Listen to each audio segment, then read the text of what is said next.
The Lord be with you. And with your spirit. A reading from the Holy Gospel according to Luke. Glory to you, O Lord. Jesus said to his disciples, "Be sure of this. If the master of the house had known the hour when the thief was coming, he would not have let his house be broken into. You also must be prepared, for at an hour you do not expect, the Son of Man will come." Then Peter said to the Lord, "Lord, is this parable meant for us or for everyone?" And the Lord replied, "Who then is the faithful and prudent steward, whom the master will put in charge of his servants to distribute the food allowance at the proper time? Blessed is that servant whom his master, on his arrival, finds doing so. Truly I tell you, I will put him in charge of all his property. But if that servant says to himself, 'My master is delayed in coming,' and he begins to beat the manservants and the maidservants, to eat and drink and get drunk, then the servant's master will come on unexpected day and act an account, and at that account and at a known hour, and will punish the servant severely and assign him a place with the unfaithful. The servant who knew his master's will, but did not make preparations nor act in accord with his will, shall be beaten severely. And the servant who was ignorant of his master's will, but acted in a way deserving of a severe beating, shall be beaten only lightly. Much will be required of the person entrusted with much, and still more will be demanded of the person entrusted with more." The Gospel of the Lord. Praise to you, Lord Jesus Christ. Today we start meditating on man.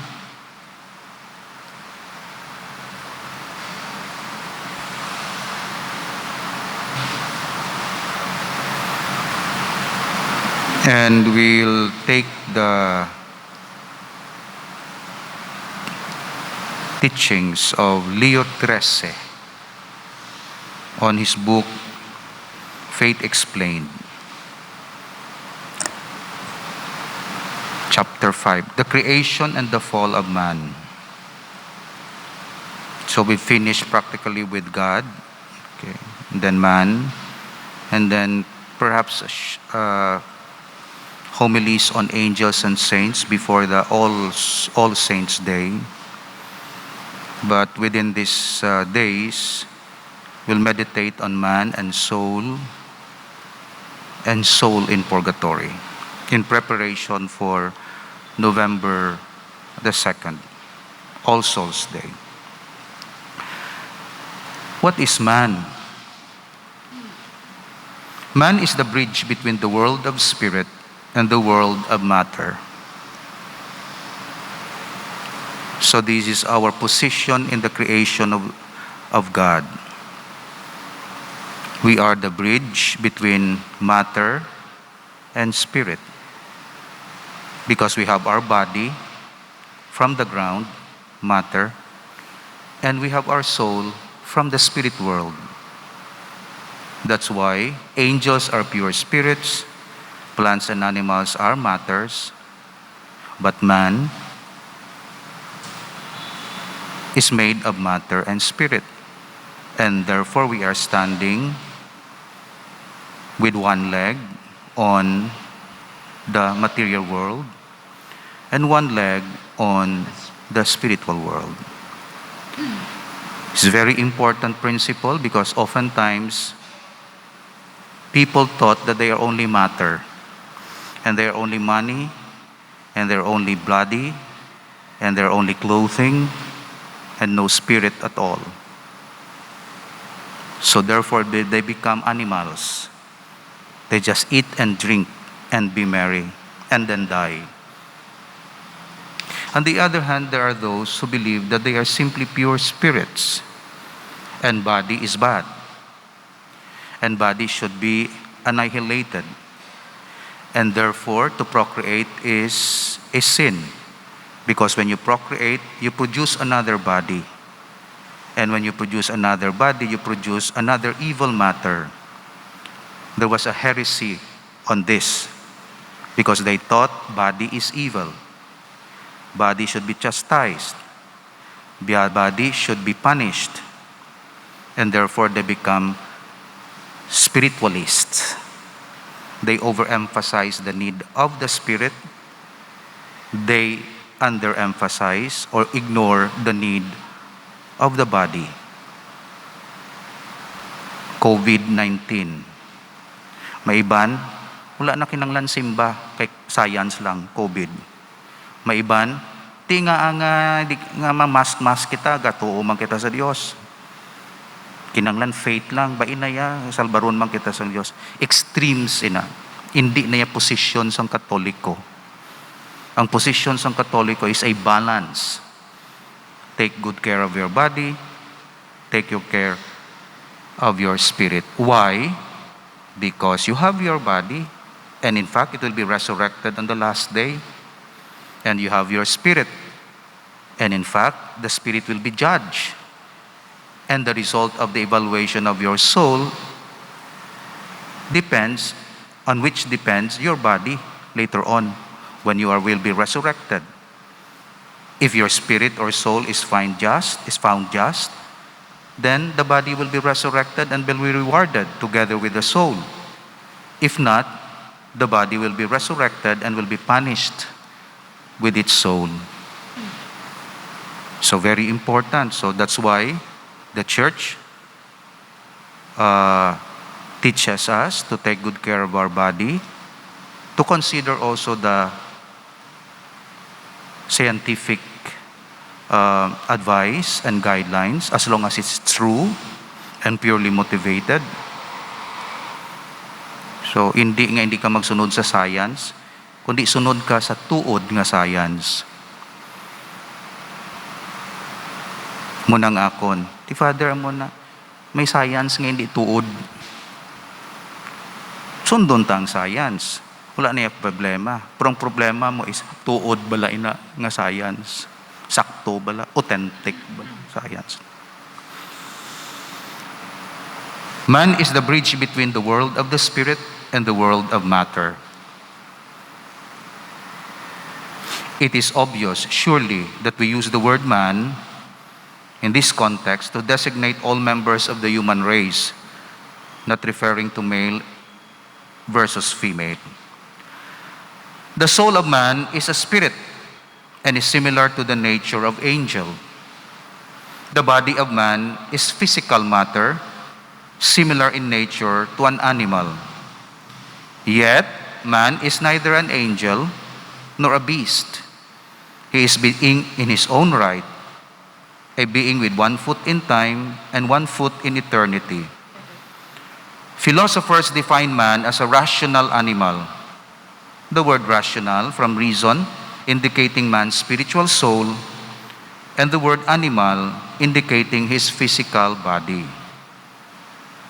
Considering how prone we humans are to pride and vanity, it is strange that we give so little thought to the fact that we are such marvelous beings. The body alone is sufficient cause for wonderment.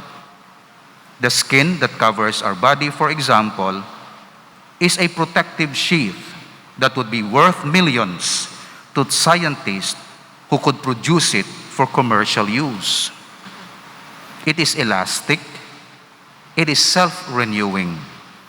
It will not let in a particle of air or matter or water, and yet it will let all these things out. It maintains the body of a constant temperature, regardless of weather and outside temperature. When we look inside, the marvels of the body are even greater.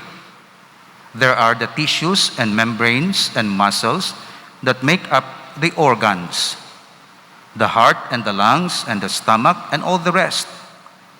Each organ is made up of a galaxy of parts, like a cluster of stars, and each part of the organ, each cell, concentrates its labors on doing the work of that particular organ, circulating blood or breathing air or digesting food.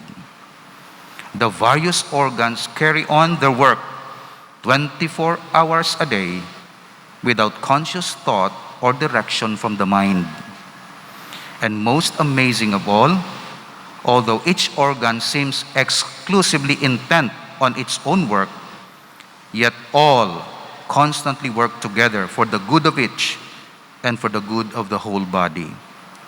That's why Jesus Christ or St. Paul compares the church to a body, different parts but working together. Giving support and protection to the whole organism that we call the body is the skeleton. It gives us the rigidity we need to be able to stand and sit and walk. The bones provide the anchoring post for the muscles and tendons that make movement and action possible. They also provide protection for the most vulnerable of the organs. The cranium protects the brain, the vertebrae protect the spinal cord, the ribs protect the heart and lungs. Besides doing all this, the ends of the longer bones also help in making of red blood corpuscles. Another awesome thing about our body is the manufacturing processes that it is carrying on all the time.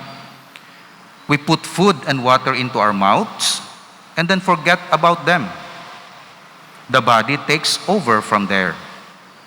By a process that biology can explain but cannot reproduce, the digestive system changes our bread and meat and beverages into a liquid of living cells that constantly bathes and nourishes every part of the body. This liquid food, which we call blood, contains sugars and fats and proteins and many other elements. It flows through the lungs and picks up oxygen, which it carries, along with nourishment, to every other part of the body.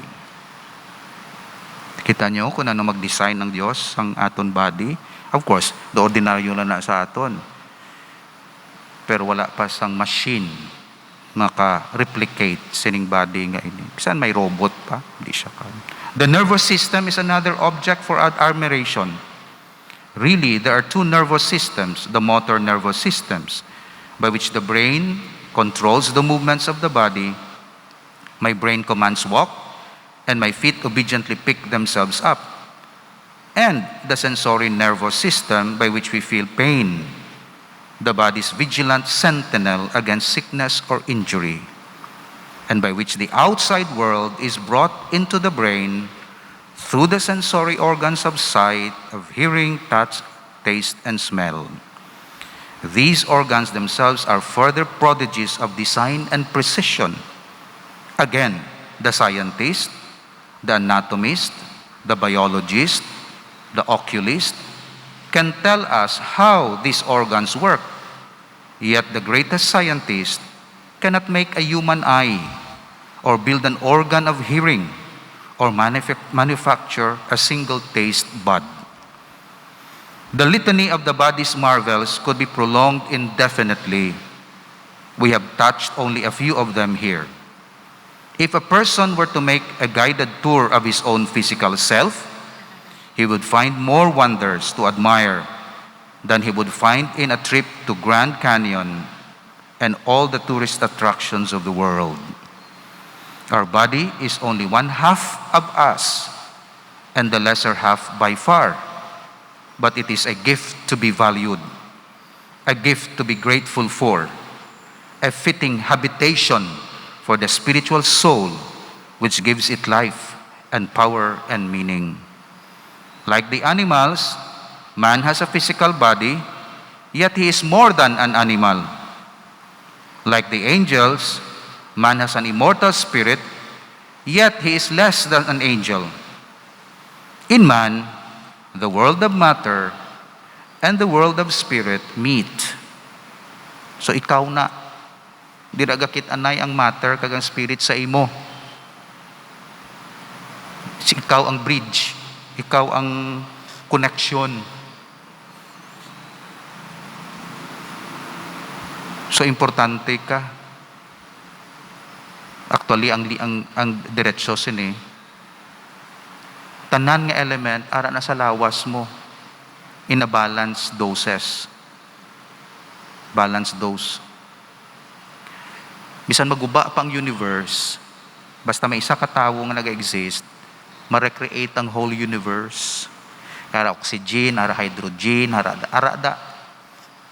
da. Ikaw ang microcosm. Kada isa sa aton microcosm. That's why universe kita. Galing concentrated. That's why ang aton worth is more than universe. Kaya may soul kitang universe has the matter, but no soul. Kita we have the universe in us, microcosm. But we have the soul. That's why amo na hambal nga ang isa ka tawo is worth more than the universe. Kaya pwede ma-produce ang universe sa imo.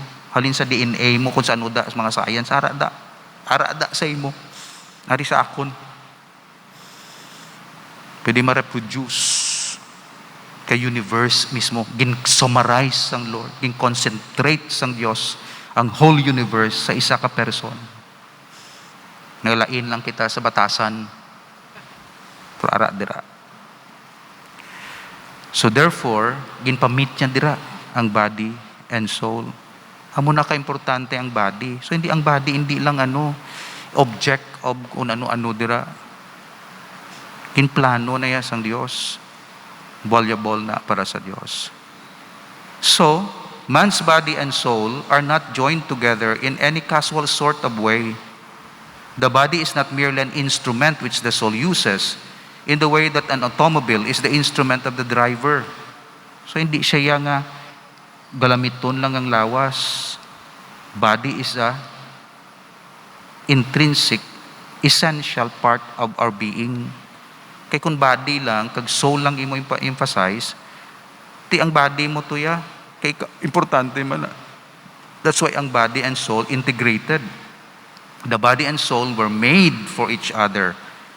So the soul is for the body is for the soul.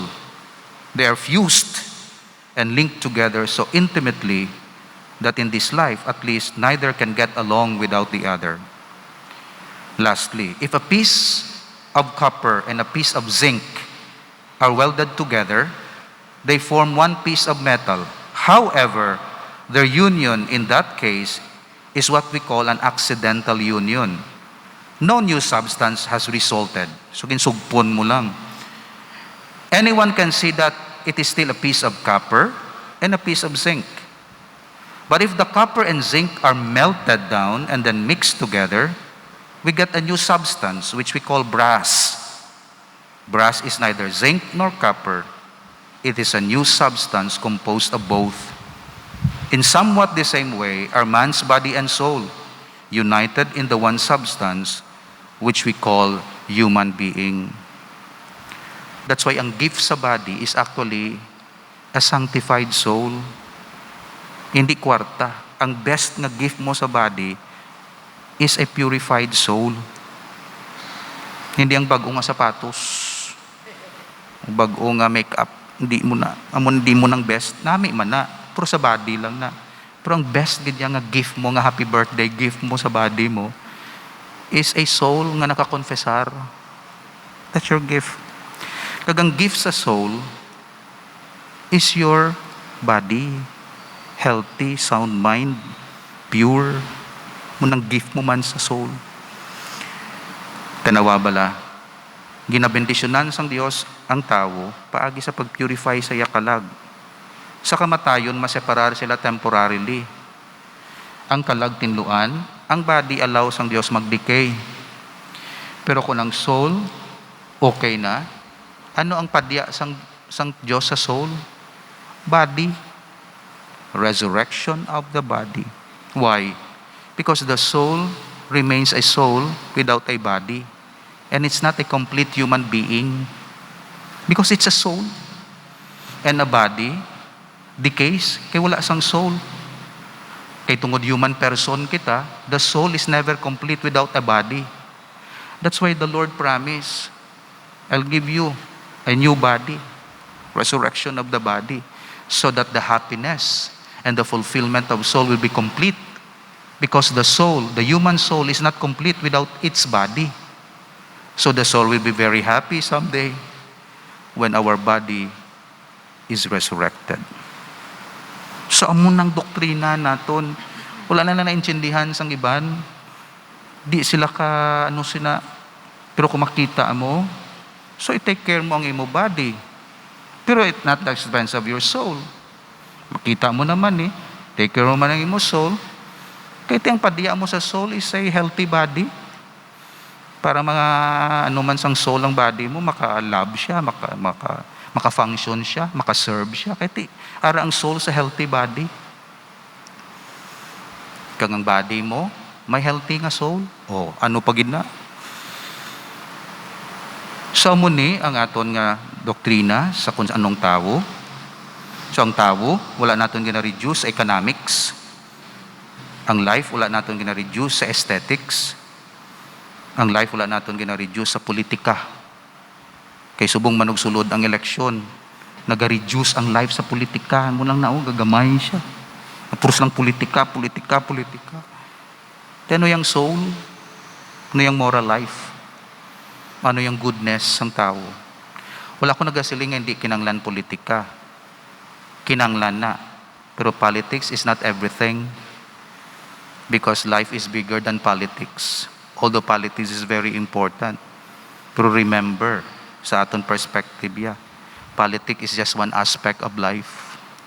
Because we have economics, we have cultural, we have environmental, we have also especially moral and spiritual. So, sige, politika, ekonomiya, sige. Pero hindi man pag-disregard ang spiritual kag moral, kay half of your being is spiritual. Half. Half lang ng body. Half man niya spiritual. Pero kung di ka mag-address ang spiritual, you reduce your being simply sa material, and surely you will lose half of your life. So Lord, make us happy, make us healthy, make us holy. Amen. Stir up the will of your faithful, we pray, O Lord, that striving more eagerly to bring your divine work to fruitful completion in our body and in our soul, we may receive in greater measure the healing remedies your kindness bestows through Christ our Lord. Amen.